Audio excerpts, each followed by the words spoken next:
Om Shanti, Diwali, fête de la lumière et de la joie spirituelle. Au nom de notre organisation, les Brahma Kumaris, on a le plaisir, souhaite tout, beaucoup de paix, de lumière, de la joie spirituelle et de la richesse spirituelle. Chaque année, nous célébrons Diwali.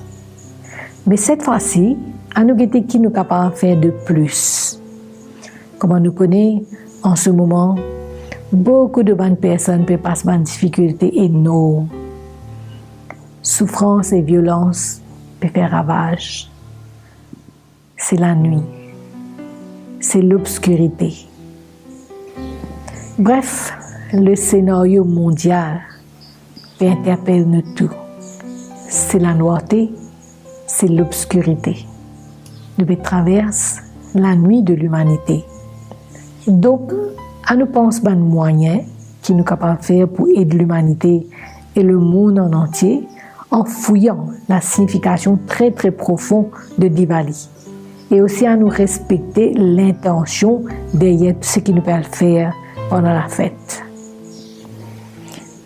Diwali, aussi connu comme Deepmala, qui veut dire une rangée des lampes lumineuses en harmonie. Il est vraiment très joli pour les yeux, une beauté extraordinaire. Les décorations des lumières de toutes couleurs, accompagnées de feux d'artifice dans la nuit, comme fond, et également nous fait invocation de la déesse de la richesse, Mahalakshmi, parmi beaucoup d'autres activités qui nous fait pendant la fête. Lakshmi, source du mot Laksha et Lakshan. Laksha veut dire le but, la raison d'être de notre existence, la raison d'être de soi. Et Lakshan, ce sont les qualités et les pouvoirs qui sont nécessaires, qui accompagnent nous dans ce but. Les décorations, les ornements de la déesse Lakshmi, qui est assise sur un trône de lotus, symbolisent la richesse de bonnes vertus, de bonnes pouvoirs spirituels qui constituent nos vraies richesses dans la vie. En pratique, il est impossible pour nous assis sur un lotus. Mais qui veut dire ça? Assis sur le lotus veut dire être détaché, léger, comme le mot anglais light l'y impliqué. Nous sentons-nous bien légers quand? C'est quand nous agissons en aliment avec nos vraies natures, la nature divine. Et maintenant, comment pour atteindre ce but? Justement, c'est pour ça qu'il nous fait le grand nettoyage. Nettoyage de nos maisons, de l'environnement, de l'entourage, de fin en comble, chaque coin et recoin. Ça, il y a un indice très très fort. Indice de une vérité éternelle, une vérité très importante qui tôt ou tard nous tout pour besoin constater. Les extrêmement important, les vital. C'est quoi cette vérité? C'est que en somme, nous passons à l'école là. Avant tout, nous sommes un être spirituel, une âme, souffle de vie qui peut animer ça l'école là. Notre vraie nature éternelle et d'origine, divine. C'est la paix, la pureté, l'amour, le bonheur, la joie. Et c'est pas ça même qui nous demande bon Dieu et Mahalakshmi dans la prière. Quand ensemble, avec ce nettoyage là de l'environnement, nous commençons un nettoyage quelque part ailleurs, c'est dans les cœurs. Qui est dans les cœurs, qui nous sortent.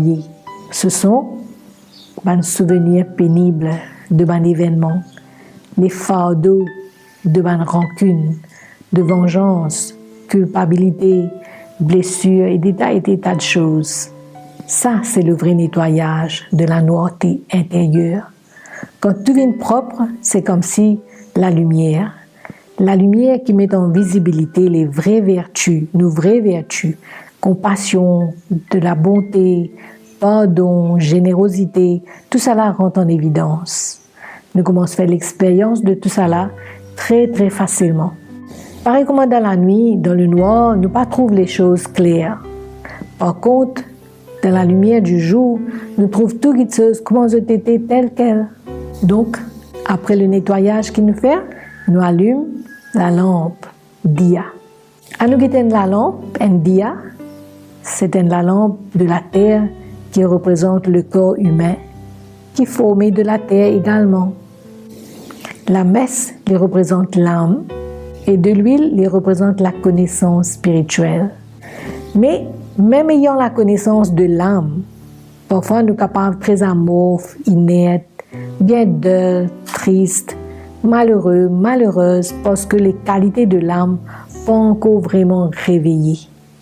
Donc ce n'est que quand bon Dieu, Deep Raj, vient dans la vie en pratique, que cette qualité-là, il commence à manifester dans nos pensées, nos paroles, nos actions, nos comportements, nos attitudes, nos relations.